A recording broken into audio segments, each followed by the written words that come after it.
For example, you could have a journal that has a very low impact factor one year, and then they publish an article that is wildly popular and has massive citations. I don't know if you remember, Sabina, there was one a few years ago, I think it was in chemistry or something, and it had like an impact factor of 1.0. Published an article, and suddenly I think it had an impact factor of like 32 or something. You know, it just went poof. But after that 2-year window, it went back to 1. So it's really, there's so many factors that can lead into this kind of boosting of impact factor and dropping off of impact factor. So it's just, there are a lot of critique around it. And also that a lot of people are using the impact factor to assess people's research. Just because they published in an impact factor journal or didn't publish in an impact factor journal, it might not really actually be a measure of their particular article. Does that help?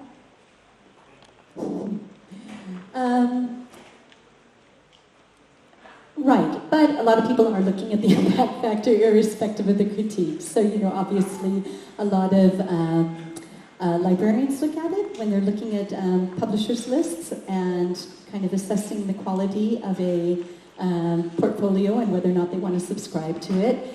Tenure committees, funding bodies, the impact factor has become shorthand, again, for quality. Obviously, for a lot of authors, it's important. I know a lot of scholars I talk to, they have their list, and they will only publish in those journals that have impact factors over a certain level. So it is something that really does shape behavior within the research community. Now there's a few other metrics that have come out. Scopus came out with a Snip Metric that was geared towards kind of finding a balance there and equaling out the differentiation between some of the highly cited research and some of the research that didn't have the same kind of citation activity. So really trying to measure it out so they would have a measure that actually indicated impact in that subject area. It hasn't really taken off so much. Some people do use it on their websites, but in general, people do tend to rely on the impact factor. And I just put the equation down here at the end, at the bottom. So basically, it's for the 2018 impact factor, they'd be measuring citations received for articles in 2016 and 17 divided by those articles. Great. Let's see. I'm going to talk a little bit about open access, but I'm assuming that there's a lot of awareness here about open access, especially since you've got the OA silver package here. But I thought I would just highlight a few things for those of you that are not familiar with open access. So what is open access? Basically, it is about making content freely available for anyone to use, irrespective of where they are, or whether or not they have a subscription. That's the first element. The second element is making it reusable by others. And I'm going to talk briefly about each of these aspects. So, in terms of open access, you'll hear, oh, I don't think you can see the top one there. You'll hear a lot of different terms used when talking about open access. But the main ones you can hear are gold open access and green open access. You also sometimes hear diamond and platinum, but these are the two main ones to describe different types of arrangements. Now, the gold open access, the main thing to keep in mind is that the version of record, that PDF, is freely available to everyone. Now, sometimes it requires an article publishing charge, but not always. So some of these arrangements that we have with the universities allow authors to publish open access without paying an APC. Sometimes societies will support a journal, so authors don't have to pay an APC. It just really differs. So again, it's important that you investigate that journal website and make sure that you understand what the obligations might be for you as an author. The second piece is green open access, and this is going back to that accepted manuscript and the postprint. And there, it's about archiving those versions. So a lot of universities or even countries are creating archives. Even the EU is talking about creating a larger archive, joining them up. And in those instances, authors oftentimes are required to submit that accepted manuscript into these repositories as part of a funding arrangement or just as a policy in their university. Now, it's important to keep in mind, if you published in a subscription journal, there's oftentimes embargoes that you need to be aware of. So if you, for Taylor and Francis, if you publish in social science, arts and humanities journals, there's 18-month embargo. So you can't put it into the repository until that embargo has passed. For STM, it's 12-month. So again, you just need to be aware. Different publishers will have different policies around that. So make sure to take a look at what the policies are. The second piece of the open access that I wanted to cover is the reuse. And unlike subscription journals that have copyright agreements that authors sign to allow us to publish their work, for open access, we use the CCBY license. So these are the Creative Commons license. And the most common one is this top one here, CCBY. So that's attribution. That tends to be a default license for a lot of journals. Not all, but quite a few journals. And that one basically says that anyone can copy your work, they can distribute it, they can tweak it, and play with it as they will, as long as they are giving you full acknowledgement. So they acknowledge that you're the author and when it was published and where it was published. Now, a few different ones that we see is the CCBY, so it has that same quality, but it has this NC, which means non-commercial. So someone can't take that work and profit off of it, benefit off of it in any way. And then the last one that we see is the CCBY MD, which is non-derivative. So that means someone can engage with your work and share it, but they can't change it in any significant manner. So those are some of the licenses that you'll see when you're publishing open access. And if you do have any restrictions with your work, you do want to make sure that you have the choice between these licenses. So if for some reason you can't go with the CCBY because you have concerns around commercial aspects, then you would want to make sure that that's an option for you to use the CC NC. Does that make sense? Yeah? Yeah, good. All right. And just coming back to, gosh, I keep switching it here and then I forget there's up here. With open access, there has been a rise of what we call predatory publishers, and I think Sabina's going to talk about this a little bit. So I'm just going to talk a bit about some of the resources that you have to help yourself negotiate this kind of confusing landscape. This is a really great initiative called Think, Check, Submit, and it's a cross-industry initiative with a lot of publishers involved to help researchers make informed choices and to choose trusted journals to publish their research in. So, as said, fake and predatory publisher journals are a massive problem across the globe. And the challenge is that these journals are claiming to undertake peer review and best publication practices when in fact they don't.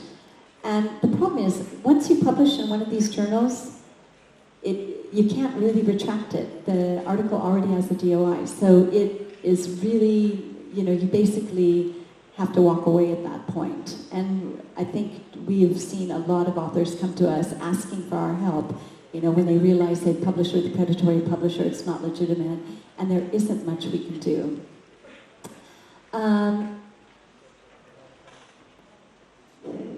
So Think, Check, Submit helps you identify high-quality journals which would be appropriate for submitting your work. And it can obviously protect you against fraud and publishing malpractice. But one of the best approaches that you have is to discuss with respected colleagues, people that are established in the field as well, and ask them their guidance. But here's some of the questions that you might want to ask yourself. You know, do your colleagues know the journal? Is the journal clear about the types of peer review it uses? Can you easily identify and contact the publisher? Because that's oftentimes the problem, is there's no valid email addresses. And then also, is the publisher a member of a recognized industry initiative or group? And this is really key, especially when it comes to open access. We do work with a number of groups, and these are kind of the markers of quality in, especially in open access. And the first one is this DOAJ up on the upper left hand. And this is a global list of peer-review gold open access journals in all subject matters and language.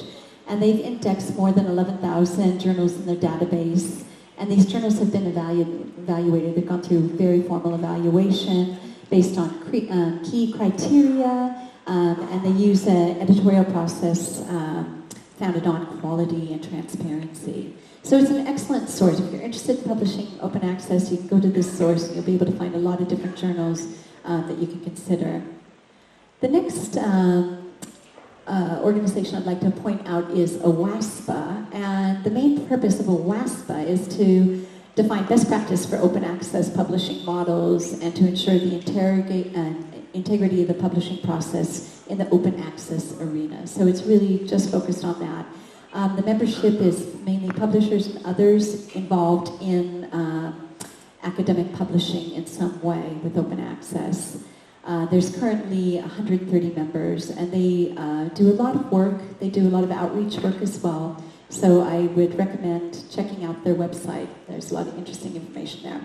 And the last one, I'm going to, again, let Sabina talk about COPE. But COPE is the Committee for Publishing Ethics. And I'll leave that to her talk, but it's a great resource as well. So in terms of why would you want to publish open access, the main thing is increased discoverability. There aren't any barriers there. People are going to be able to find your work. And most importantly, people outside of academia will be able to find your work.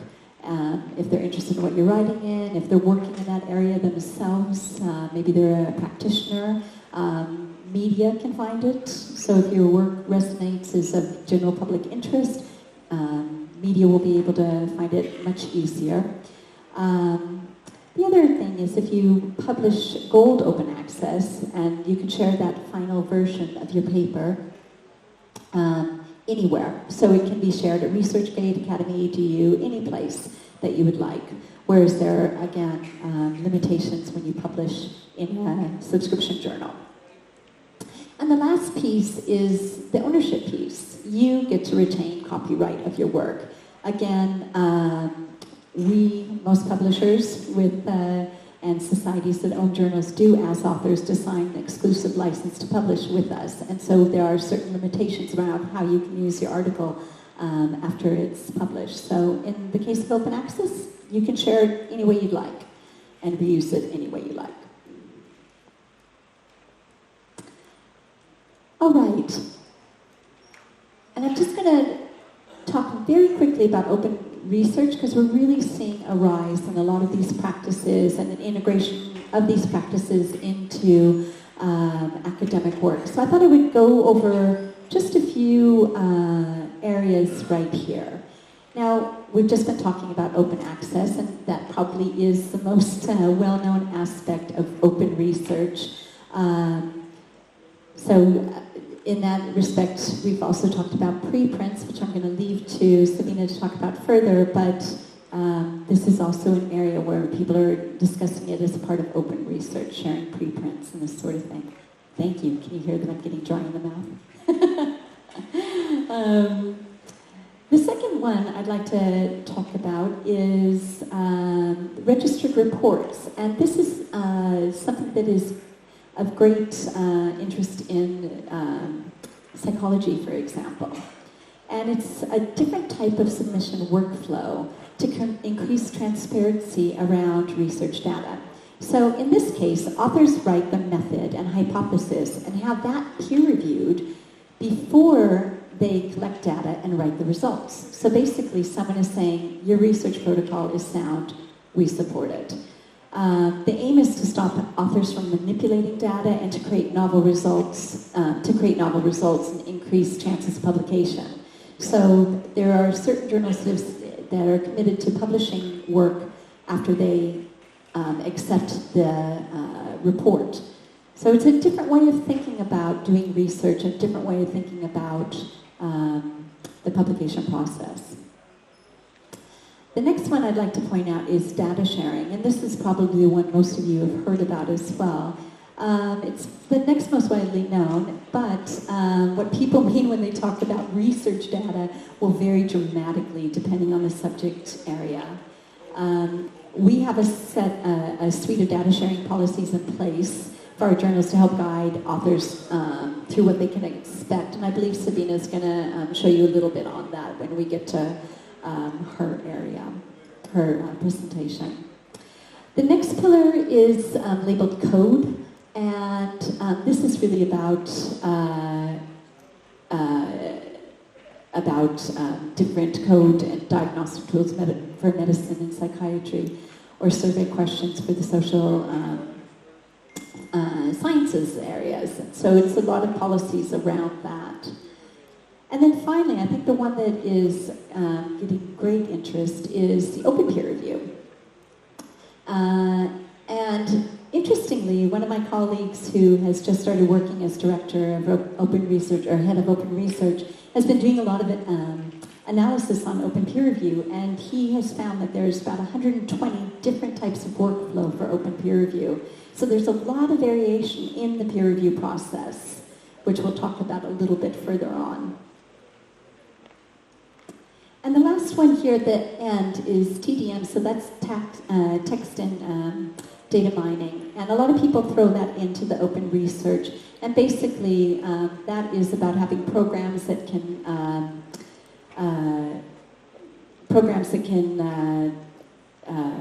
computer software that can analyze large bodies of text for mentions or specific words or phrases, so people can go through large literature. And this can also be combined with artificial intelligence for more kind of complicated analysis. So these are, some of the practices that are already being integrated, some that are a little bit more on the horizon or just started to get some traction. But you will definitely come across this as you move through your publishing career. All right. I'm just going to take a little water. With an audience this size today and the amount of time we have. But a couple suggestions on the process. One thing to remember is the journal article has a clear structure. It's got an argument, it's got reference, which references the background and other literature, it offers concise overview of methods and finding. It's accurately referenced and is bound by a tight word count. Every journal will have specific rules about the word count. And in general, it doesn't differ that much depending on discipline. It might look slightly different. We might use different words to talk about the different structures, but basically you're going to have an introduction, you're going to have a methods or literature review, you're going to have results and a larger discussion. And as said, those pieces might change place a little bit. There might be more emphasis in one area than another, but the basic structure is there. And really, when you're thinking about writing, and if you're confused, it's all about going and looking at previously published articles that you've looked at and understanding what that structure is, and working with people that you respect, your advisors, your colleagues, about getting that structure right and getting the tone of your article right. And it's really about writing for your audience. So you really want to think about, understand who that audience is for the journal that you're publishing in. So again, looking at those aims and scope, looking what's been published in the journal previously.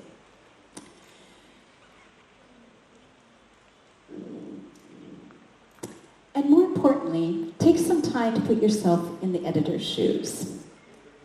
Make it easy for them to read and enjoy your work. Depending on the size of the journal, an editor can be looking at anywhere between 40 submissions a year to well over 1,000. And so you really want to make sure that your work stands out. Again, make that clear and solid structure to your paper. Have that argument up front. Make sure the language is clear. Have people read your work before you submit. Get as much feedback as you can during the writing process. And one thing that we did in my graduate department, I was in an interdisciplinary graduate department, and they created this brown bag lunch that, kind of session that we would have once a month. And we would look at one person's paper each time, and people would give feedback. And what was so useful about these sessions is that they included PhD students through very well, multiply published professors, so people that had a lot of publishing experience. And we really, I think the best thing about it is, besides getting this great feedback from a lot of different people, was it helped demystify the process. When you see somebody that you really respect struggling with their paper, it kind of brings you back down to earth. You understand that it's hard for everyone. Writing is difficult, no matter what. So it's a great thing to consider organizing if you have the time.